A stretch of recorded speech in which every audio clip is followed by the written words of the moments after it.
Wells. So-called knew somebody that popped up on Nancy Grace talking about they got new evidence, this, that, and the third. So, I'm Jay Live. I scour the internet so you don't have to.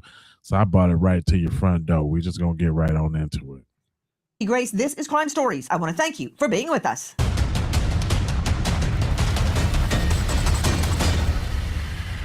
Nolan is dead. Could it be a decompositional change? Could it be something else like blunt force injury? It's hard to say at this point in time. I find it very difficult to believe, Dr. Kendall Krause, that not one, but two medical examiners cannot figure out why he had deep red subcutaneous markings. Joining us tonight, an all-star panel, but first straight to a special guest, Josh Gill with Trina, what up? Navy, who, as you know, searched for Nolan's body. Josh, thank you for being with us. The day unfolded when Nolan's body was found very bizarrely. You were there.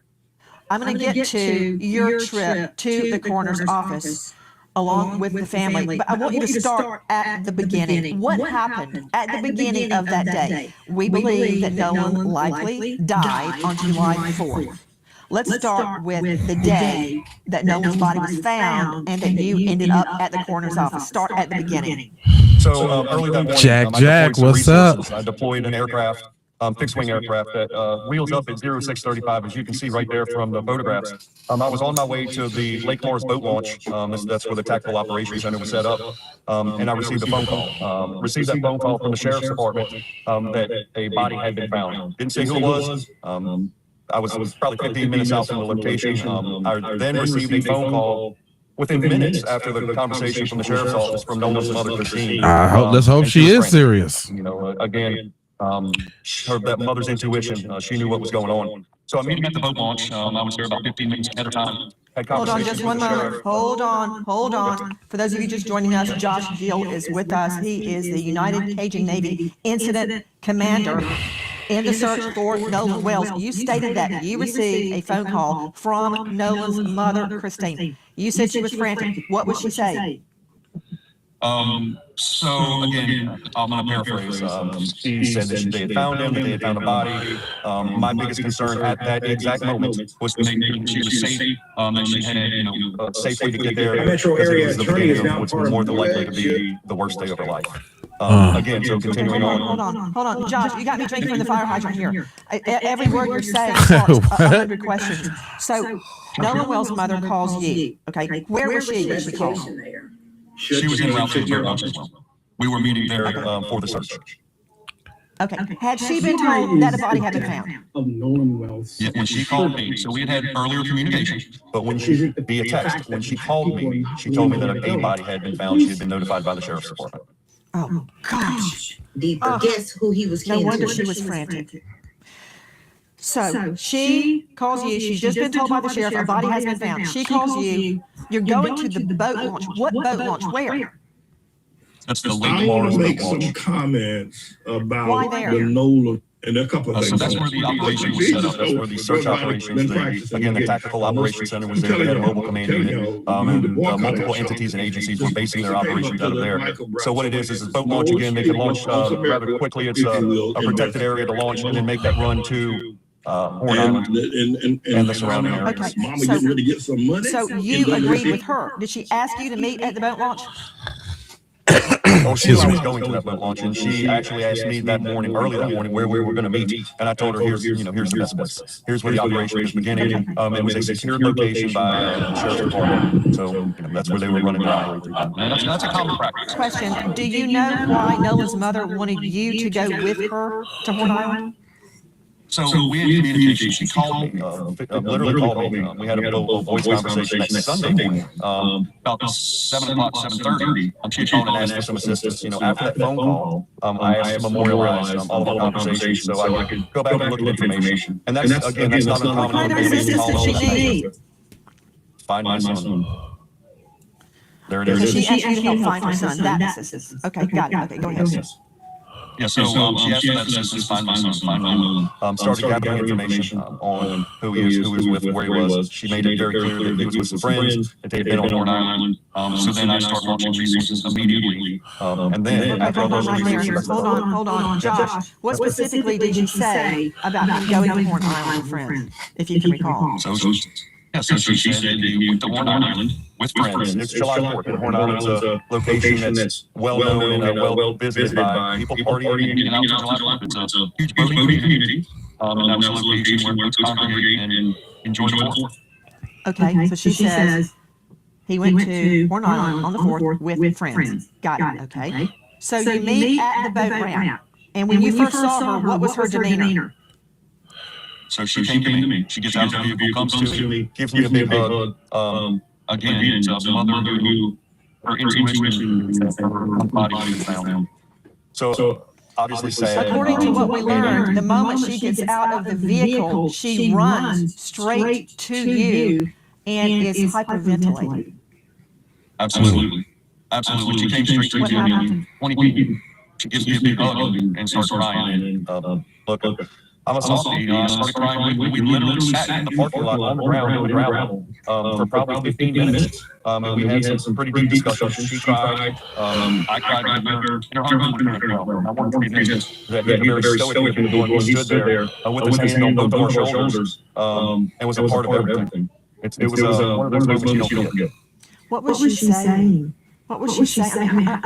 In a moment like that, how do you console a mother, Josh, that has been told by this disembodied voice on the phone, we found a body? I mean, what was she saying? Did she not want to believe it was Nolan? Did she believe it was Nolan? At this point, she had not ID'd a body yet. Nobody had identified that this was Nolan.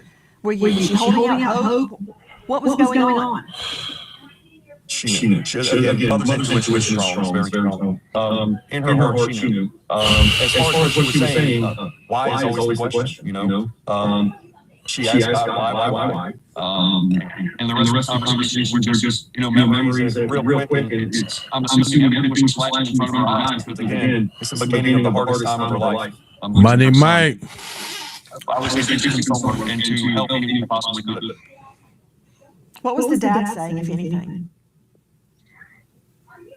He was he was really quiet. He was a quiet gentleman, but his physical presence afforded her, made her feel safe. And I will say that, he stood there with us, on the ground. He was there, and his presence said a lot. It meant a lot to his wife, to Miss Christine. And again, that's some time for him as well. So she's crying. You state that she knows deep inside that body is her boy, her son. You start crying. Did you remain standing in the parking lot, or did you sit down? No, ma'am. Like I said, when she first came to me, she gave me a big hug. I wrapped my arms around her, and we sat down. We sat very quickly. We remained seated for quite some time to have that discussion. Say a prayer. I did pray with her.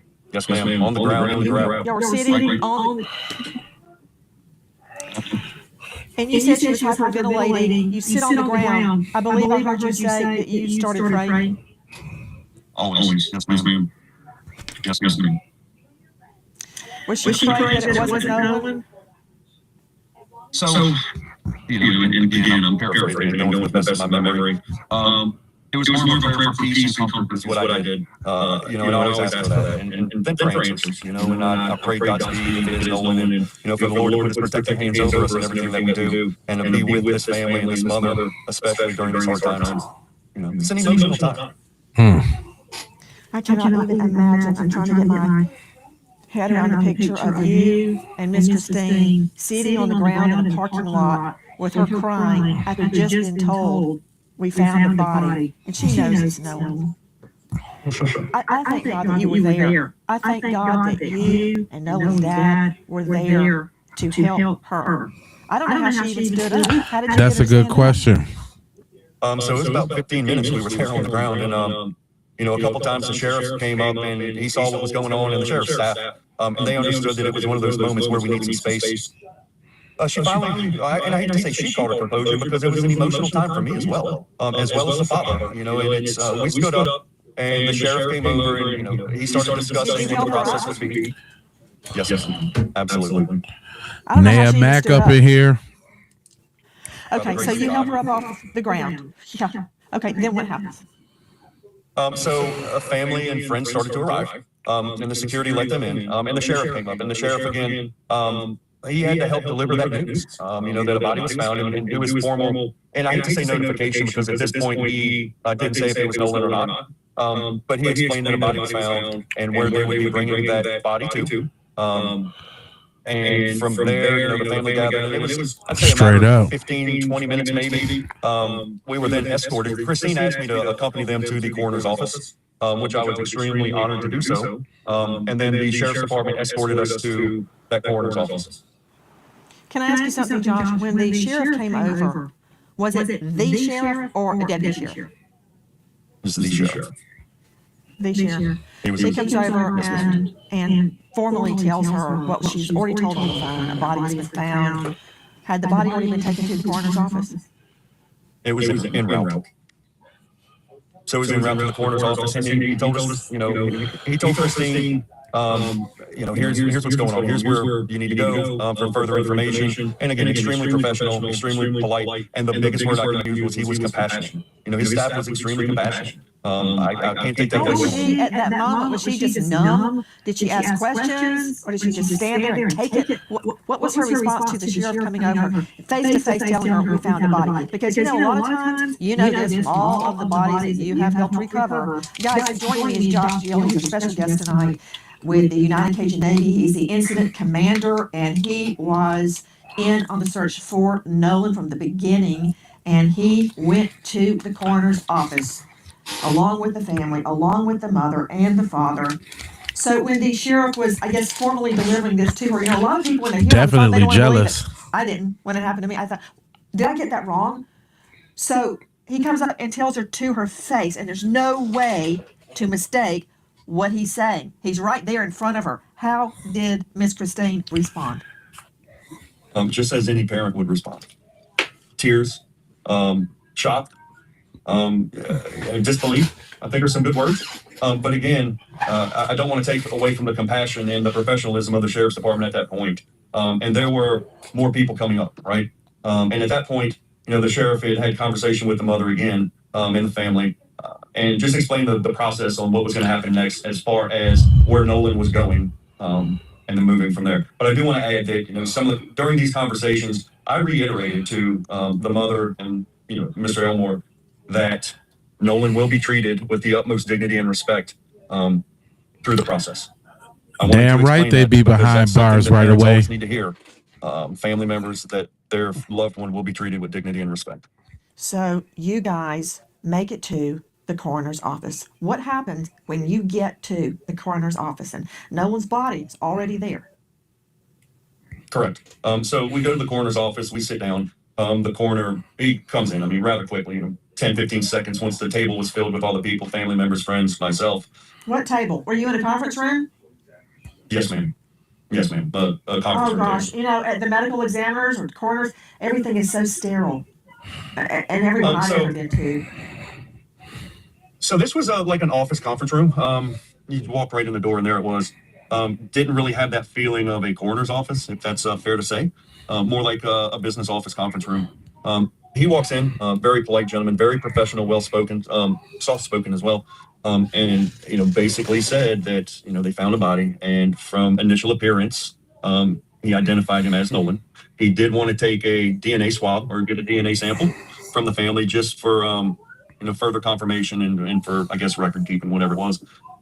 But then he also, she asked about the condition, and he went into, there were no immediate signs of foul play. Okay. To me, again, my opinion in hearing this is, no signs of blunt force trauma, or any, I don't know what the word I'm looking for is, any, signs of foul play, what we would consider that. Well, I guess they hadn't seen that big red mark on the back of his occipital yet, underneath the skin. And I take it at this juncture, Josh, his throat had not been dissected to look for potential subcutaneous bruising.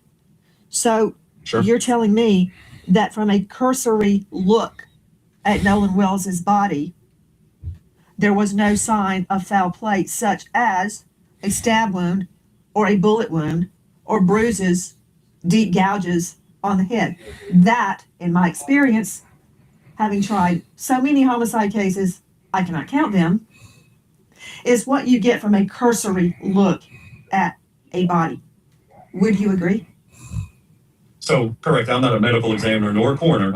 I have gathered information and heard multiple people speak on that, especially about the red spot, right? We'll quote unquote call it the red spot. And as I appreciate that may be pooling or whatever, it could possibly be cellular decomposition. Again, I'm not a medical examiner or a coroner, but I do know what the coroner said at that first meeting with him. Let's get back to what happened in that conference room.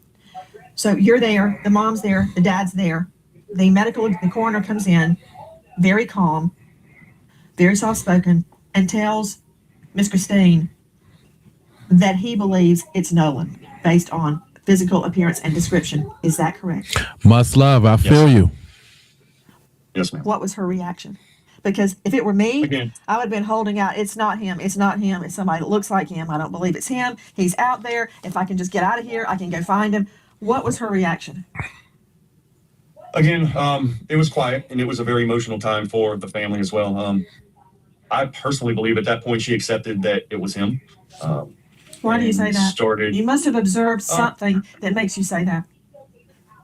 Again, it just actions, not denial, not beating on the table. It's not him. It's not him. Let's go. Let's keep looking. And her being in the medical profession as well as I believe a nurse practitioner. I think I will never say the word accept.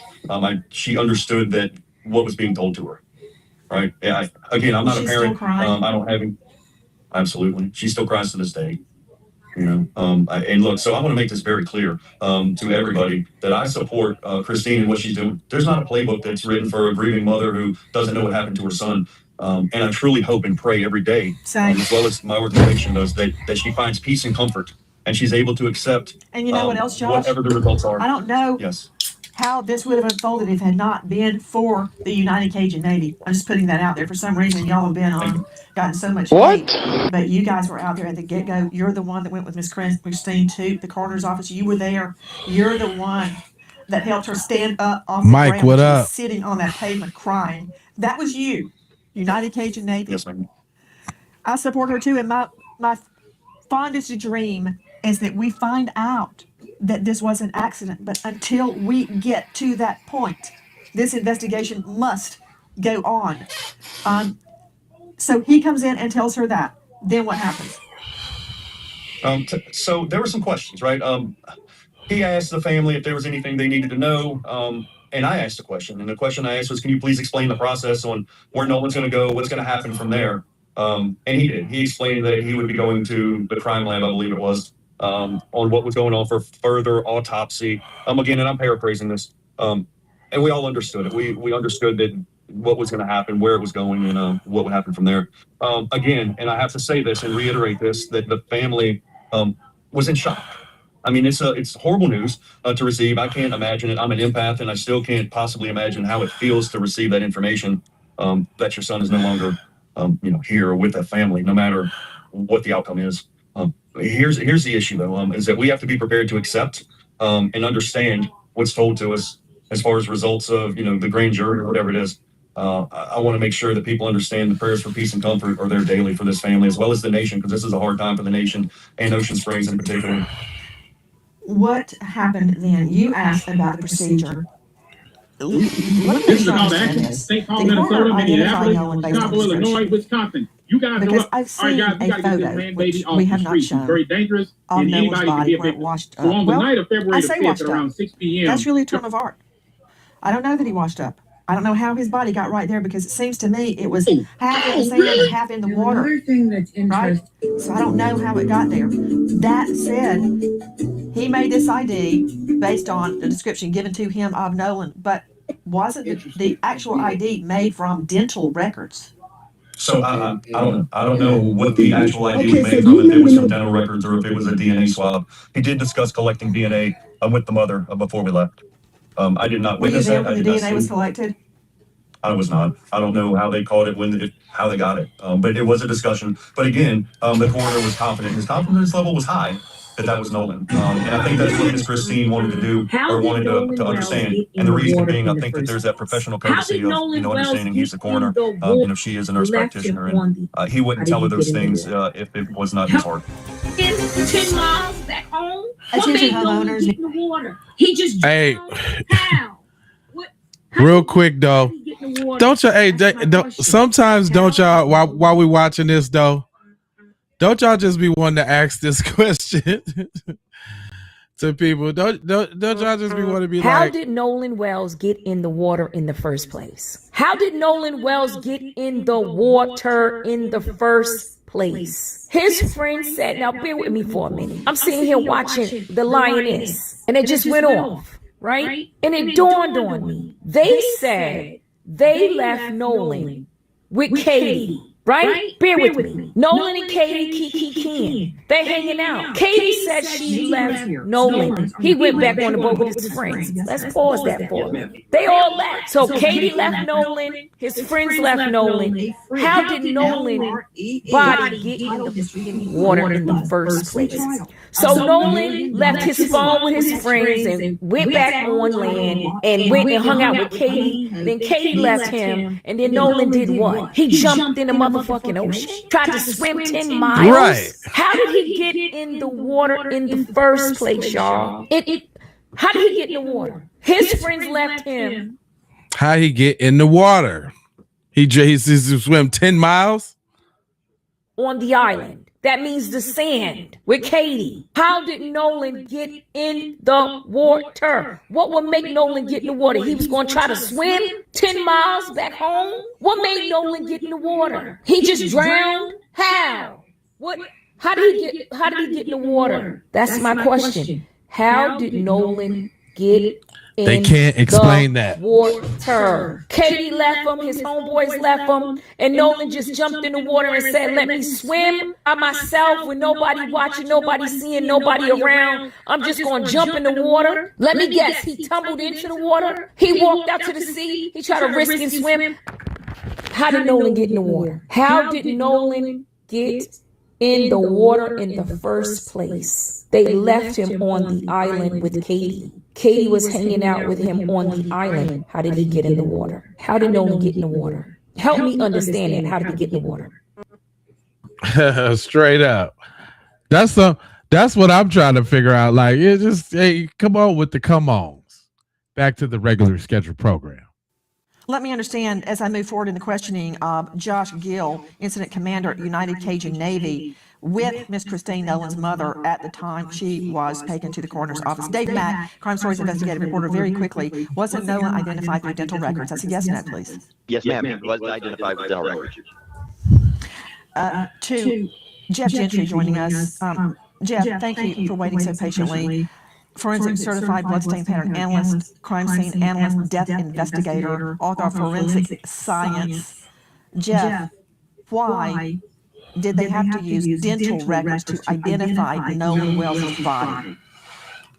Nancy, usually dental records are used when other forms of identification cannot be utilized. So the first thing that we always try to do is to visually identify somebody. And if you have family there or friends or an ID, something to reference to visually identify the person, then that is the first step. So just getting a general idea of who they are. Then you want to move to a scientific form of identification. And that is something based on a scientific discipline. So there is proof that it is the person when it goes to court, or additional questions are asked later. Your first form of scientific identification is fingerprints. That's always going to be the easiest and fastest. And if he had an ID or driver's license, then there should be a fingerprint on file to be able to identify this person rather quickly. However, in this case, if he had been deceased for a day or two before he was found, then forms of scientific identification like fingerprints or even like a visual identification may not necessarily be available. So in those scenarios, then you move to alternate forms of identification like dental records.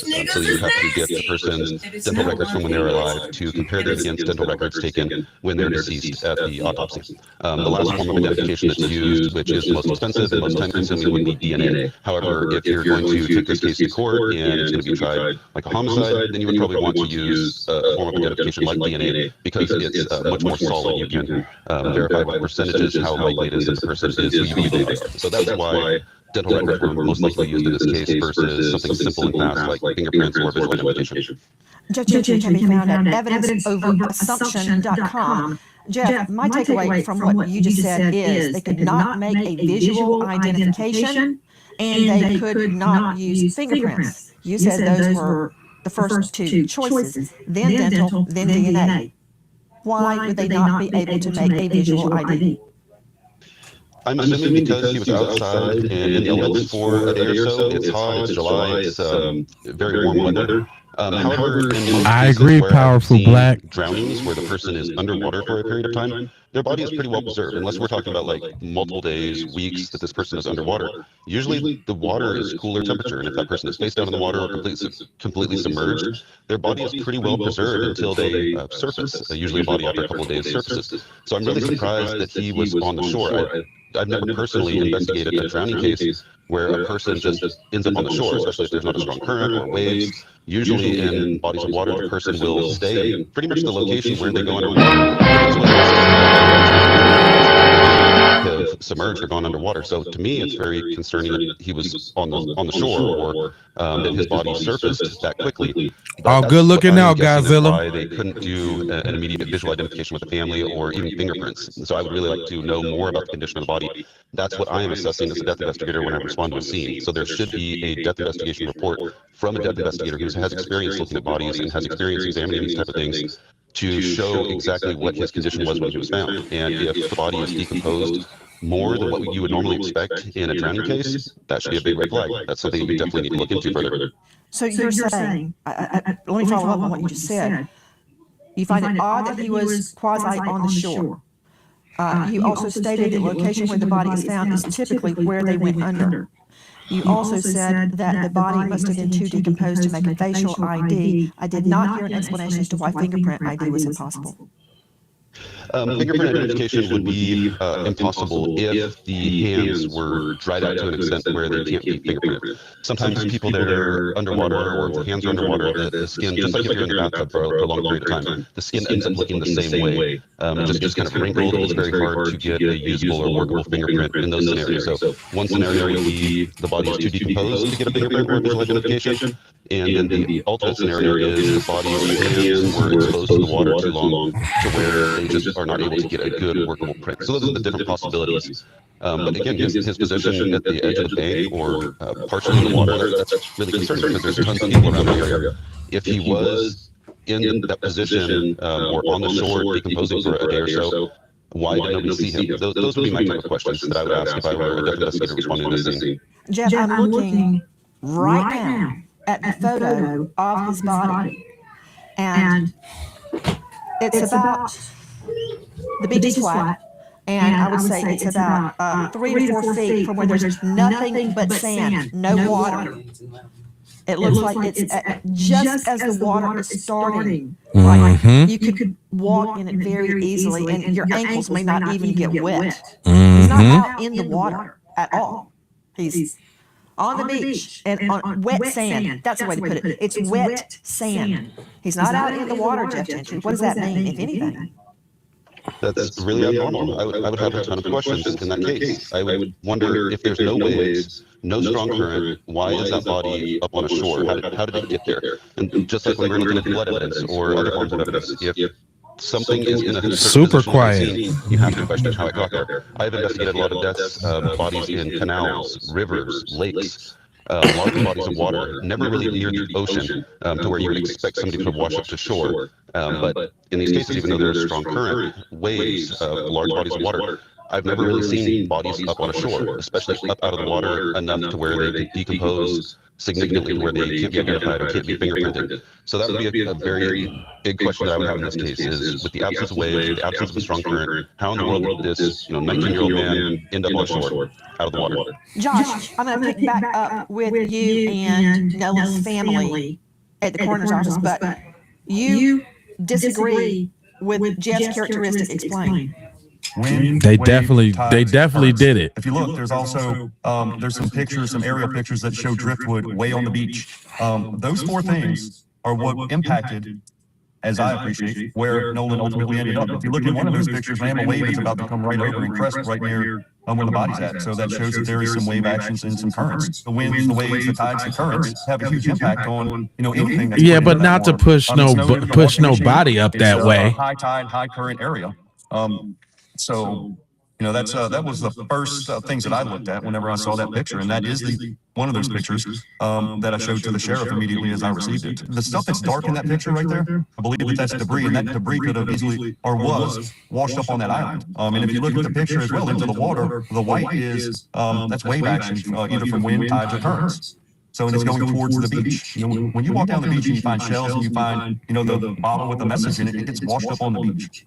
Okay, so I think in simple terms, you're saying you believe the body was washed up from the water to that location. Okay, and Jiffy is saying typically a body is found where it goes in the water. So you're right. Tidal experts, water experts will have to determine that. I want to get back to you at the coroner's office. A dental exam was used to make the ID, which leads me to another question. They could not, if his face and his fingertips were so decomposed that they can't make an ID, then how do they know there was not bruising or there was not skin marks on his face, on his hands? That's a whole other thing. You're not a medical examiner. I get it. But that's a question that needs to be answered back to you. The family, Miss Christine, the dad, were asked to provide DNA. Okay. You did not see the DNA taken, probably a buccal buccal swab. What happened then? So if I may add one thing, because I think that'd be a great question to ask the coroner is, how did he identify? Because he was pretty sure, in his best professional opinion, that was Nolan. And maybe he wanted the dental records out of professionalism. And hey, isn't that one of the most definite ways to identify? Sir, and out of courtesy to the family, let's do it the easy way for you as well as to get the dental records. So, moving forward, man, we left. We went to the house. There was a gathering at the house, and the people started to pour in. And it was a very emotional time. Again, the family, the friends and family that were there were extremely welcoming to myself. Todd Terrell also came. He came within 30 minutes. We stayed there for about 30 minutes. We had conversation with the mother, Mr. Elmore, and some of the other family members, and discussed a couple things with them. GoFundMe being one of them, and we wanted to assist with that as far as the development and helping to spread the word on that piece, as well as all of our services. And anything that we could possibly do to assist this family in this time of grief. We're there, still there today. Anything that they possibly need, we're here to provide. If it's a shoulder to cry on, we're there. If she wants to get in an airplane, or if she wants to get in a boat, go back out to Horn Island, we're there. We got it for her. She's been offered those services. We just want her to know and the family to know that we're there. We're 110% supportive because, again, there's no playbook on how to grieve the loss of a child. Hi, guys. Nancy Grace here. Every day, Hold on. living Okay, hold on. expenses keep My bad. Hold climbing on. higher and higher, and high credit card interest is not making life any easier. If you are a homeowner, your home equity. Yes, ma'am. What was her reaction? I am. Because if it was the DNA taken, probably No, easily. How did he identify Mr. Elmore with a message in it? when you were borrowers save an average of $800 a month. There are zero financing.net. Was Josh, at that time when you were at Nolan's home after leaving the coroner's office with the family, was there any concern that there had been foul play? It really didn't come up. It just didn't come up. I think that whole grieving process, and it hit her hard when they got back to the house.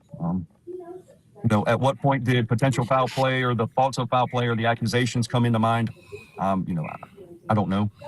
I think you're probably right that at that time she walks in, Josh, and she comes into a home where she knows her son will never be back in his room ever again.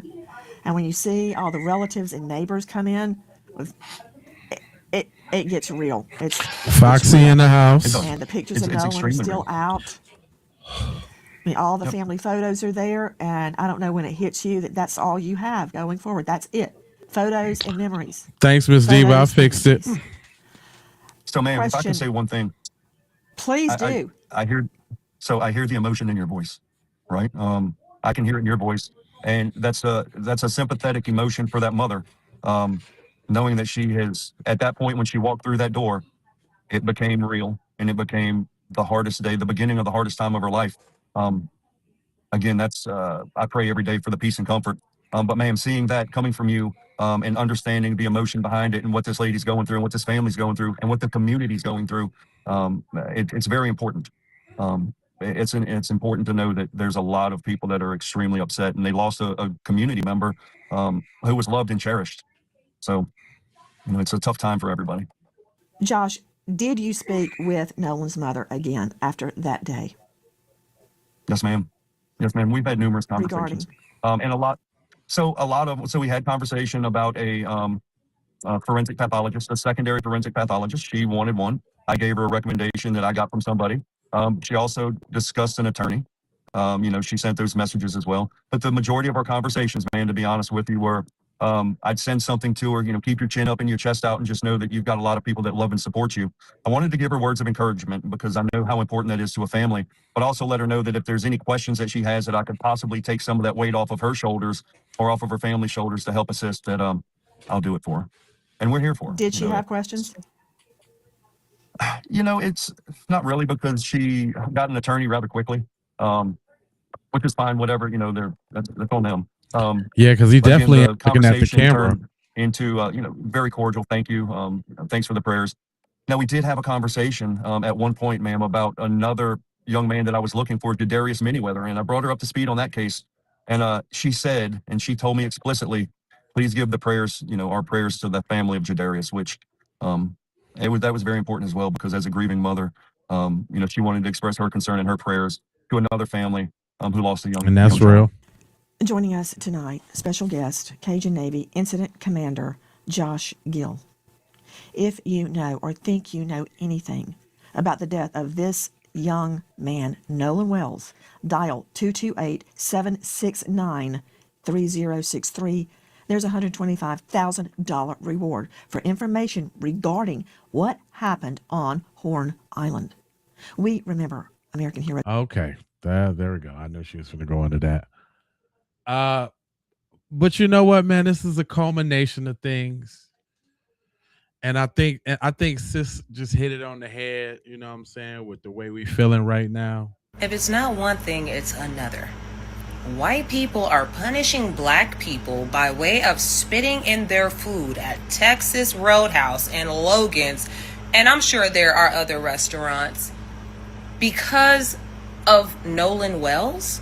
So because your kids killed one of our children, and we recognize that that's what's going on, and we're asking questions, you're punishing us by spitting in our food. That makes a lot of sense. Egregious.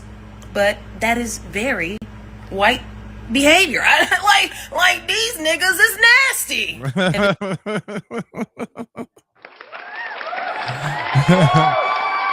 I'm talking about, we just over here talking about justice and stuff, and we got to worry about spitting the food and all of this whole extra this, that, and the other crap.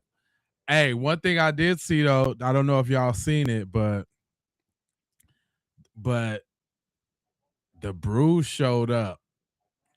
I always got to give shout out to the Brews, man. The Brews went on a march, man, to let these folks know that they not alone. I like.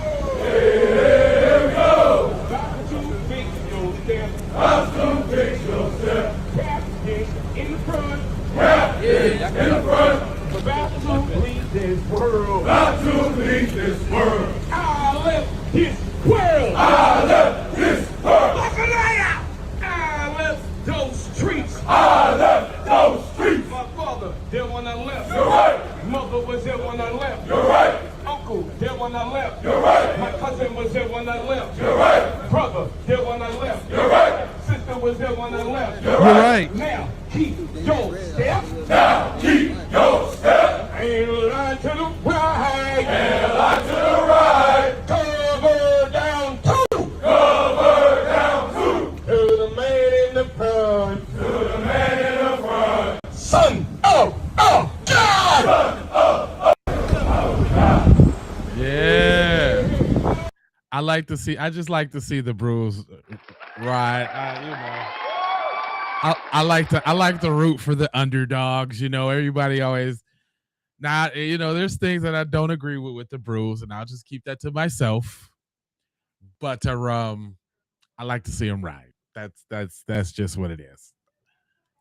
You know, say what you want to say, but the Brews be riding. Now, look, sure. Sometimes we just got to know what's going on, and I like how Shorty broke it down about what's really going on out here in the streets. I knew it was coming. I just didn't know what it would look like. Now I see it clearly. 2020 motherfucking bitching started with them Asians and they hate drawing us away from their businesses. Now we finding ways to get it on our own. Now we finding ways to manufacture our own when it comes to the hair. Now we cooking our own Asian cuisines and putting a little soul food spin on it. You understand what I'm saying? And then here come the white folks. They can't be left out. They got to be the center of somebody's conversation at all times. 400K? 400K? Baby, if that ain't enough to make you stop eating at them fucking chain restaurants, to make you stop eating anywhere that ain't got people owning, working, cooking who look like you, I don't know what is. You know they the ringleaders. So if the white folk do it, then you know them, everything in between doing it too. You know this. It's going to be a lot of stragglers. Because there's always outliers in every community. It's not just only in the black community. It's not just black people. There are outliers and ignorant motherfuckers in every community.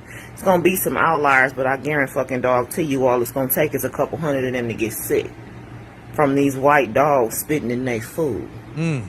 You do understand you can get herpes from saliva transfer, correct? 1/3 of them, if not more, got herpes. So once a few hundred of y'all get sick who don't want to believe that this shit is real, who don't want to see color, who want to be one of the good ones, don't come crying to us, because the information is there. Now, black-owned restaurants. A lot of y'all got y'all shit together, but for the ones who don't, get it the fuck together. Yeah, this is a wealth transference. It is. We in that era, we in that time. But don't get it twisted. You got shitty customer service. You got horrible food. If the owners ain't shit, you will not be patronized. Get it the fuck together. Pay your staff properly so they do their jobs with joy.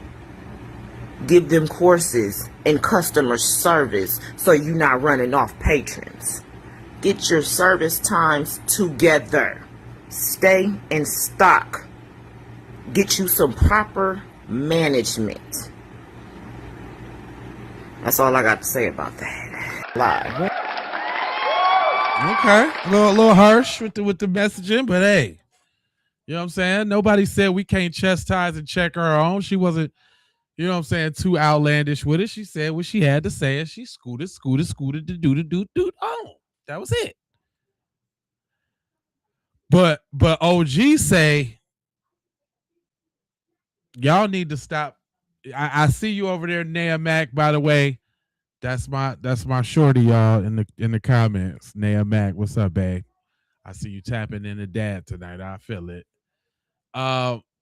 This message is for y'all. I know it's fun and entertaining to give them that stress, but listen to this. Black people, stop trying to get understanding out of people that are committed to misunderstanding you. That no matter what you say, the white people are committed to misunderstanding you, because to understand you is to understand that black people are gods. So why do people cheat?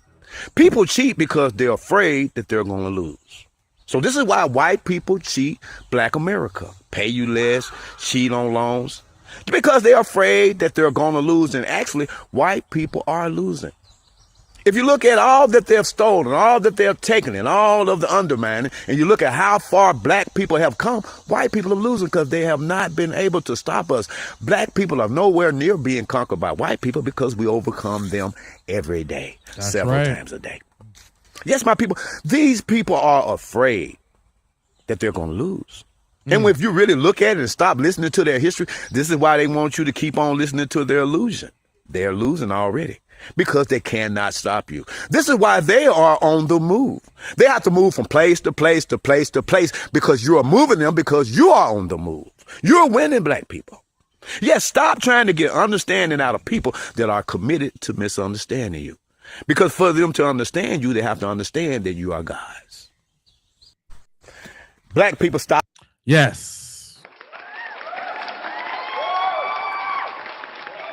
So, that's why y'all get the static that you get in the chat. They just dweebs and they mad and they scared because we over here talking like we talking and congregate like we congregate, doing what we do. But it's okay.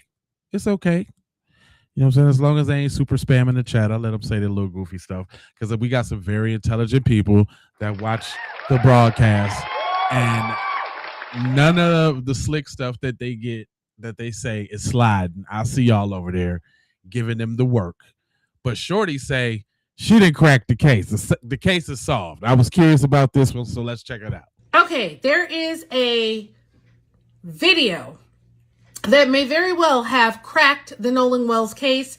It is called Nolan Wells Case Cracked Online While Police Remain Silent. I believe that's the entire title of it. You can catch it on YouTube. I can't, it's 20-30 minutes long, so I cannot, really include it in this reel, but I want to encourage everyone to watch it. It could be maybe, perhaps, possibly the deciding factor as far as the internet goes, because as far as the state goes, there are no factors, but as far as the internet goes, so I would encourage all of you to go check it out. I am giving you this advice based on some other people who I heard about it from. I have not watched the entire video myself yet, but want to encourage you to go. But I'm not a leader though. I'm just a nigga with an opinion. A very strong one. But the code is the leader, Chris. Remember that, fam. In Black empowerment, there is no leaders. That's old. That's played out. Leaders get killed. I'm just a nigga with an opinion that people like to listen to. And there you go. And I appreciate y'all for listening to me. Thank you so much, because I could be talking to myself. But that's what makes this broadcast so powerful, is that I disseminate the information and y'all signal boost it, you know what I'm saying, not only by contributing and to the height of the channel, but I would like that, these conversations take place outside of YouTube and in real life as well too. This is a congregating spot for us to get our Black empowerment on, and that's okay. That's right. That's right. Well, yeah, it's not a dim of the light. You know what I'm saying? It's just not, I'm not a leader of anything. I just, you know what I'm saying? I might lead in disseminating information very good, but that's it. You know what I'm saying? I try hard. I consume content as well from other creators and things that people that I respect in the movement to make sure I'm getting it right. You know what I'm saying? I'm not above reproach. You know what I'm saying? I'm not always right. And I would get apologized if I'm wrong. But for the most part, yeah, man, I'm just and okay, and I get what you're saying. My light, I'm a king with an opinion. There we go. That's better language. That's right. I got you, Miss Diva. That's better language. I'm a king with an opinion. You know what I'm saying? But it is what it is. Moving right along. Now, there's a couple different things going on with this Nolan case as well, which I'm gonna get to in a hot minute. But just like the thumbnail said, there was some updates on the Karmelo side of the game as well. And when we talking about just giving a reminder, you know what I'm saying? Here, matter of fact, I crack it off like this. Oh no, I forgot. That's a different joint. I'll crack it off like this because there was a few updates on the Carmelo Anthony side. Not a lot of bits moving and shaking, but I still want to make sure I touched on it so we know what's going on with the trial because I got a responsibility to my people, so we still know what's going on. And Willie D kind of summed that up real good with the two lawyers right there to kind of get to the point of what we need to be talking about. After everything we now know that the jury didn't know, are you confident that the original jury got the complete picture? I can tell you right now, I am emphatically offering a no. I do not believe that the jury got the complete picture.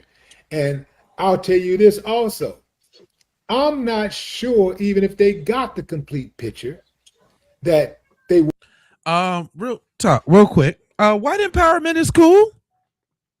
On your own motherfucking channel, go do that shit over there. This is black empowerment over here. White empowerment is great.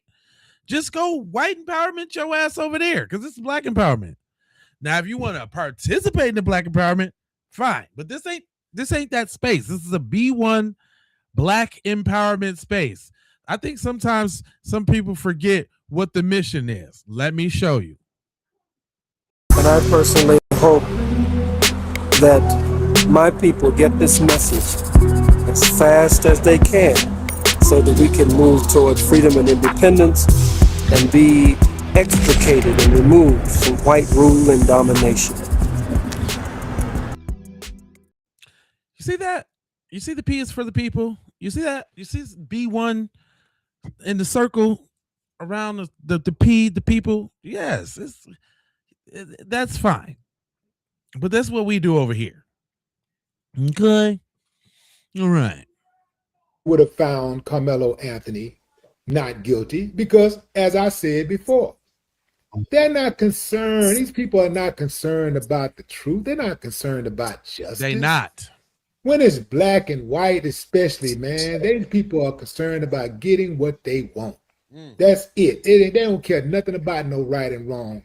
They don't care nothing about justice. The damn DA office, the district attorney's office, was under investigation for discrimination and sexual assault. They just, back in October of last year, they just settled out of court. These people don't care nothing about justice. The people that's supposed to be administering justice are under investigation. I hear it's the law is, but it's not respected. They don't respect the law. All they do is use the law to their benefit and figure out some kind of way they can use the law to their benefit and to your detriment. That's the way I see it. Yeah. And that's my story. And like Jack and Dennis, I'm sticking to it. That's right, because I'm over there in the comments battling with these folks. He's guilty. Whoa. Yeah, he's guilty because y'all say he is. That don't mean he's actually really guilty. He was defending himself, and just because of the way y'all got it set up, he doing 35. But if we was running it, it'd be just and fair. You have to do a little time, but he wouldn't be in there for the 35, unlike the white boy who did the same thing in school and stabbed up his schoolmate, and he only got 10 years. Invited his schoolmate to a fight in the bathroom the day before, premeditated, brought the knife, stabbed him up. Not people jumping him, not none of that. Just stabbed him up. 10 years. Texas. Same thing.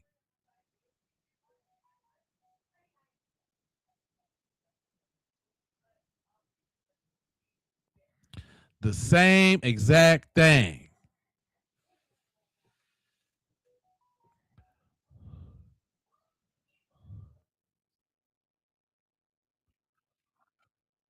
Huh?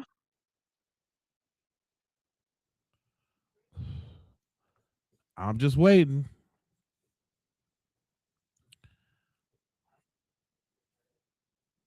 I mean, if he poked him, he poked him. Okay. What happened to manslaughter? What happened to All the stuff, man. We sit up here and watch crime after crime at night about how y'all get off with everything. So I don't even want to hear it.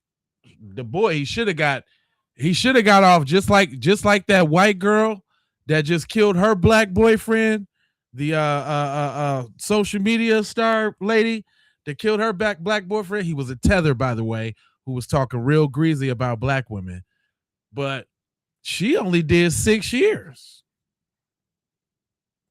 She did 6 years. She spent 4 in there while the trial's coming out, and she finna be coming home in less than 18 months. 6 years for theft, but Karmelo get 35. Yeah, right. See how the difference is when the color's different? The white girl killed the black boyfriend, 6 years. Karmelo try to get himself out of a tight situation and not get beat and pummel on, 35. Come on now. Come on now. Y'all gotta make it real though. You gotta make it even. If it ain't even, it ain't even making sense. Yes. Nair, you a fool. She said, it's not our fault he couldn't handle being poked. That's what I'm saying. Tupac got shot 2 times. 50 Cent got shot 9 whole times. Your boy get hit with a damn a toenail clipper and he out the box. Your boy get hit with a toenail clipper. He's curtains. It's curtains for him. What little fragile chest ass? He shouldn't have been bucking all up like that. He be able to enjoy Thanksgiving and Christmas this year.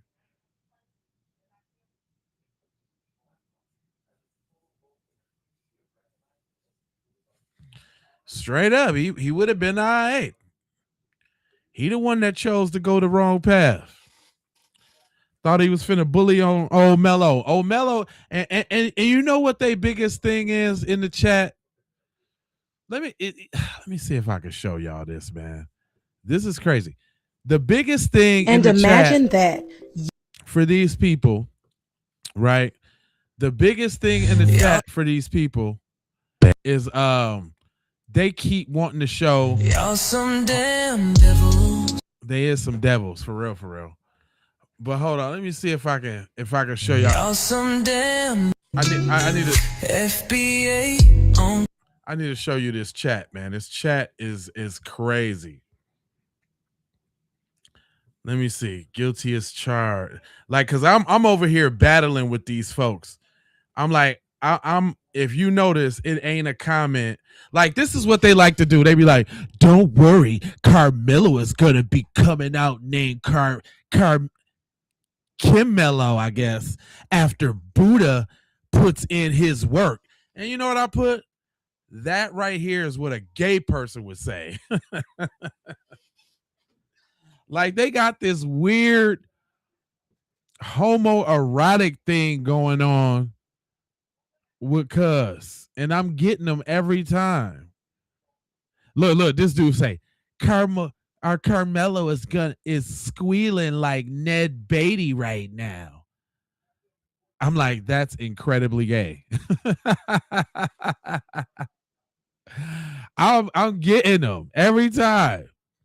Let me see. Hold on. Let me see that. Let me look at these comments. He's like, that's all right. My cousin is in CO where Karmelo at, and he said he's getting his booty stretched nightly. He said that they make him yell, tap it, daddy. What's wrong with these dudes? What is wrong with these dudes, man? That's all they do is that's all they do is have bussy fantasies. Like, it's a picture of Jeff Metcalf being a devil, but what does that have to do with what somebody's supposed to be doing in jail with Karmelo? Right? And I'm talking about the comments just go on and on and on and on and on And I'm clapping at all of them. Look, this person put this right here. I'm really good. This who was this? Giordano Logan. He put this little picture or this GIF of a kid on the floor, throwing a tantrum. So he's trying to say I'm throwing a tantrum because I made Jeff Metcalf a devil. Well, I said how kids act in your presence for 1,000, Alex. I'm quick. You can't get me. You can't get me. I'm talking. I can't even answer all of these comments like I really want to. Like I try, you know what I'm saying? I only got so much time in the day. Like this dude said, Watermelon Felon gets funnier and funnier every time I see it. And I was like, yeah, laugh out loud. I'm dead. I'm dead. You know what I'm saying? Like, I don't care. You can say what you want to say. Do what you want to do. Whatever you got to say, I got something to say back. Like this lady, she said, who had the knife? And I said,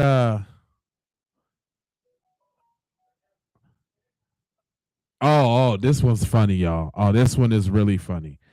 Chris said, hold on. Chris said, this is hilarious, y'all. And I just got a foul, stupid ass mouth, so I just say anything. I really don't even care. But I'm trying to get to the. Chris said,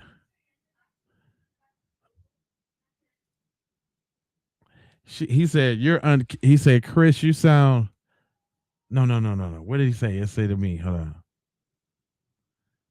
I gotta make sure because it's so many of these that I be going in. I want to see what he said because what my response was killer diller. I said,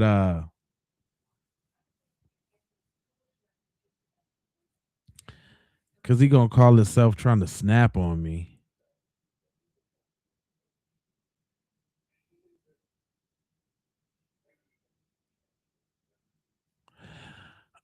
I said nobody cares about proving anything to you guys. I'm not sure if you think black people wake up and try to prove something to you guys. F y'all. And I said facts, right?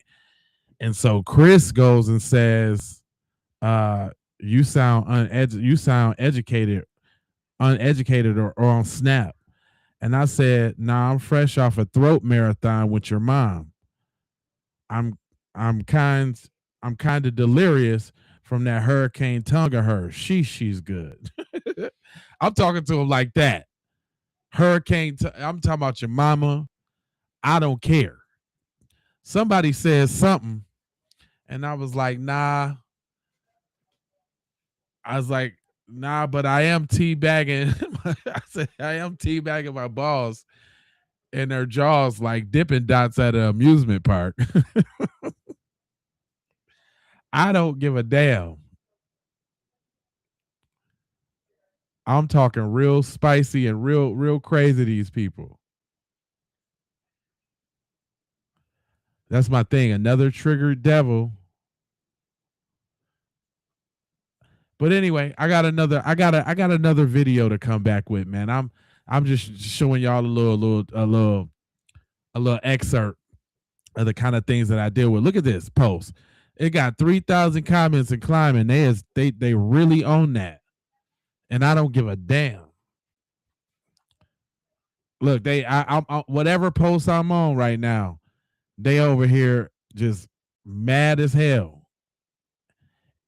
Look, like this. You see this little gay stuff? Like, what is this? This is what I don't understand. Karmelo's back door just days after he starts serving his life sentence. Like, why do they think of stuff like that? What did I say to him? I said, super duper gay. Like, wow. Like, these dudes be out of control. It don't matter what post I go to, too. Like, they're at my throat no matter where I go. Look, I'm calling them mad crackers. Like, they really hate this one. When I put this up, call them an angry little Dever, little wiener cracker. They be over there mad as hell. See, you got to clap back at these folks, man. You can't be letting these busters talk to you any old type of way. Look, he said, the funny part, everything you said is true and still doesn't justify the stabbing. I was like, it was, and he got what he deserved. And I put up this. Austin as a knife rack. I don't give a damn. I'm telling you. I'm going there with him. I think they steady trying to go back and forth with me. J Lava this and J Lava that and J Lava.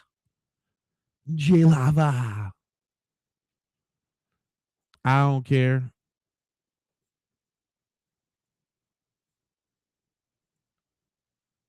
Let me see. Yeah, it don't even matter, man. So I'm the one to do it, man. Y'all might not.